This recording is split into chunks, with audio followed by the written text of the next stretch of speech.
Pierre ouvrit la grille du jardin et s'en alla dans les grands prés verts. Une chose est claire, nous sommes gouvernés par des psychopathes qui ne veulent pas notre bien. Un de leurs outils est la perversion de la jeunesse, au nom du progrès, de la libération des mœurs. La sexualisation toujours plus assumée des enfants, encore une théorie du complot. Petit exemple, le guide de la foufoune sexuelle de Julia Petri. Mon but n'est pas de donner de l'importance à cette femme, mais son propos est dans l'air du temps, son propos est relayé. Elle est un pion de plus dans une vaste entreprise programmée de perversion des enfants. Classé premier sur Amazon en guide sexuel pour femmes et 6e dans les livres de sexualité des enfants, livres déjà nombreux. Le petit guide de la foufoune sexuelle, c'est un livre pour les enfants, pour parler du corps, frontalement, simplement, pour parler de consentement et pour essayer de briser les tabous.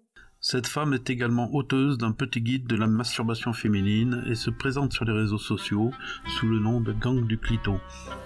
Elle souhaiterait voir son livre La foufoune sexuelle introduit à l'école primaire pour l'éducation sexuelle des enfants. Fais attention!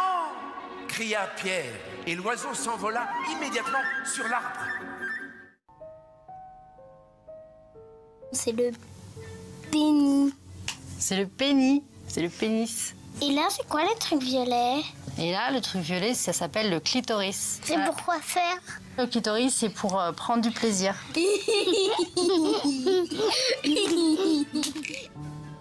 Arthur, 5 ans, Capucine, 7 ans et demi. Dans ce court extrait, ce à quoi vous avez assisté, que ce soit clair, vous avez assisté à une agression sexuelle, un viol de l'intimité. Ici, le rire et la teinte rouge pivoine des enfants en est le signe incontestable. Le rire est ici un moyen d'évacuer le trouble.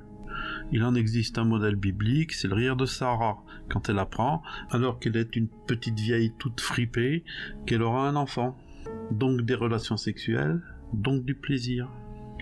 Un autre bon exemple de ce type de rire, c'est lorsque dans l'émission de Bernard Pivot, le public rit quand Cohn-Bendit raconte la jouissance de se faire ouvrir la braguette par une petite fille. C'est un jeu absolument érotique. Que comme nous l'avons déjà dit, la sexualité se construit sur l'interdit. Ici, les enfants sont précisément à l'âge de l'enfance, où ils intériorisent l'interdit. Ils découvrent la pudeur, ils ne veulent plus rien savoir de la sexualité. Les psychologues appellent cette période l'âge de latence. C'est l'âge où l'absence de plaisir sexuel permet que la libido soit tout investie dans des apprentissages. Apprendre à lire et à écrire, c'est aussi un effet du renoncement à la sexualité. On n'éduque pas à une pulsion, on éduque au contrôle de la pulsion. Pour rappel, la pulsion non contrôlée, c'est Saturne qui dévore ses enfants. Et voilà qu'un adulte vient bouleverser leur équilibre au nom de son idéologie, de ses fantasmes, de ses tabous, de sa conformité à la doxa dominante. Elle vient faire effraction dans l'intimité des enfants qu'elle prétend protéger. Pourquoi faire? Les protéger en leur expliquant qu'ils ont un corps, qu'ils peuvent en tirer du plaisir et que c'est à eux de consentir ou pas. Tandis que le loup, tout en se promenant autour de l'arbre, fixait sur eux un regard gourmand.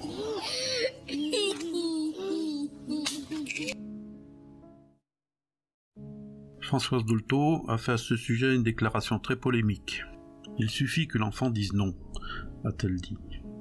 Ce qui a pour corollaire que tous les enfants d'abus sexuels sont consentants. Avec, à sa suite, son chapelet de honte, de culpabilité, de silence, de secret, de déni. D'ailleurs, cette sinistre Julia Petra s'est comportée comme le premier satire des écoles pour que les enfants consentent à se livrer à son jeu de propagande. Elle leur a proposé une glace. Vous avez, je crois, des choses à faire là, vous avez une glace à manger? Oui. Ils sont là en échange d'une promesse de jouissance. Le consentement, c'est à ceux qu'on veut faire quelque chose, ils doivent être d'accord pour qu'on leur fasse avant de le faire. Et toi aussi, tu dois être d'accord pour qu'on fasse quelque chose. Oui. Ouais. j'ai un amoureux et je lui donne la main, mais si on se fait des bisous, on doit être d'accord pour se les faire. Et si on n'est pas d'accord, on s'en fait pas. Mais si tu es d'accord que tonton Paluche, tu peux. Il n'y a pas de mal à se faire du bien. On a fait du consentement le nec plus ultra de la relation sexuelle légitime. Mais non. Si vous entendez parler consentement, sortez votre fusil et tirez à vue. Consentement, c'est du vocabulaire d'abuseur. Le but de l'abuseur est toujours d'obtenir le consentement de sa victime. Aujourd'hui, malheureusement, on sait que la majeure partie des victimes de violences sexuelles ou de viols sont des enfants. Donc c'est là qu'on se rend compte qu'en fait, c'est d'utilité publique de parler de corps, de consentement, etc., puisque c'est une manière, tout simplement, un outil pédagogique pour se protéger. Conséquence directe, s'ils ont consenti à avoir une relation sexuelle sans violence, ils ne pourront pas la considérer comme un abus ni la dénoncer. Elle aura été le fruit de leur droit sexuel à jouir. Toute relation réussie de domination-soumission est sous l'égide du consentement. Se soumettre, c'est consentir c'est se soumettre. Pour que chacun ait bien en tête ce que c'est que le consentement, je vais vous remettre un extrait de la traversée de Paris avec Jean Gabin. Allez, vas-y! Oui, mais... Allez, vas-y, mon joli! Vas-y, mon petit prince! Vas-y, bon Dieu, c'est ton droit! Tu vois bien qu'ils disent rien! Allez! Allez! Vas-y, tu as le droit, tu vois bien qu'ils ne disent rien. Qui ne dit mot, consent. Il suffit que l'enfant dise non. Donc non, on n'apprend pas le consentement à un enfant. On lui apprend le non, c'est interdit, point barre, c'est niette. Il n'y a pas à choisir, pas d'autre option que le non, que l'interdit. Tout le reste est du langage d'abuseur, du langage de corrupteur. Le loup s'approchait de plus en plus près encore. Le voilà, qui le rattrape?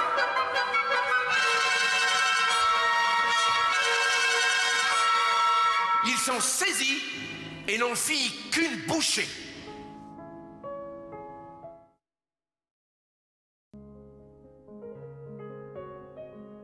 Pour finir, on va reprendre quelques-unes de ces assertions pour en montrer l'inanité.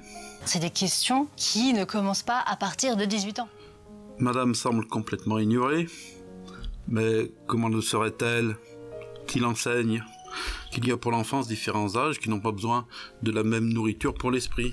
Un tout petit n'est pas un enfant n'est pas un adolescent n'est pas un adulte. Or, un enfant, c'est-à-dire, disons, entre 7 et 14 ans, a besoin, en matière sexuelle, de calme, pour que son esprit puisse se concentrer sur les apprentissages intellectuels fondamentaux que sont lire, écrire, compter. C'est l'un ou l'autre, pas l'un et l'autre. Le corps, c'est le corps humain. Même si on est une fille ou un garçon, on peut faire les mêmes choses, même si on a un corps différent.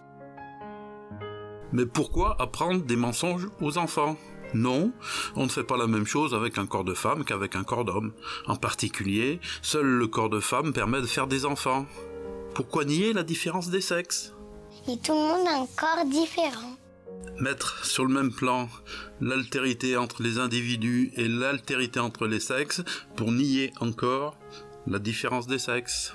Il est à qui ton corps, Arthur? Il est à moi, il est à qui? Il est à toi ce corps. Ton corps, c'est à toi.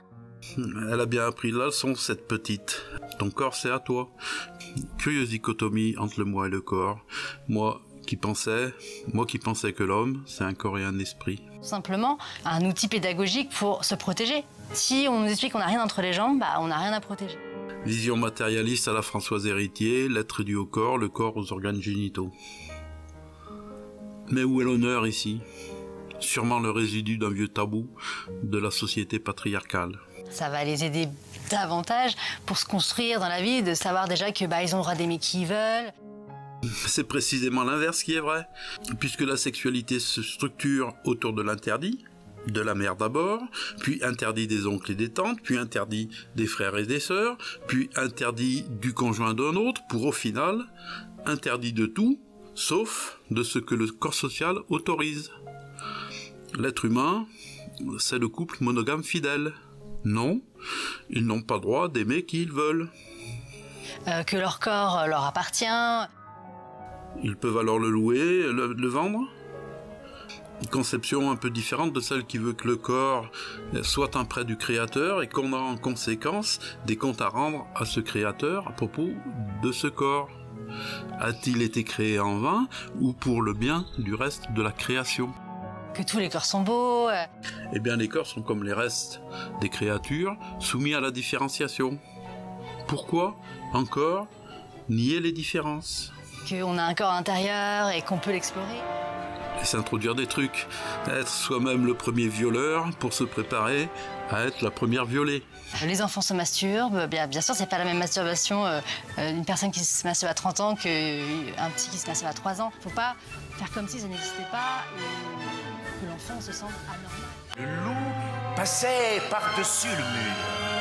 C'est alors que les chasseurs sortirent de la forêt. Ainsi, il attrapa le loup par la queue et tira de toutes ses forces. On pourrait penser que cette fable est juste une conne. Il y en a toujours eu. La connerie, c'est pas grave en soi.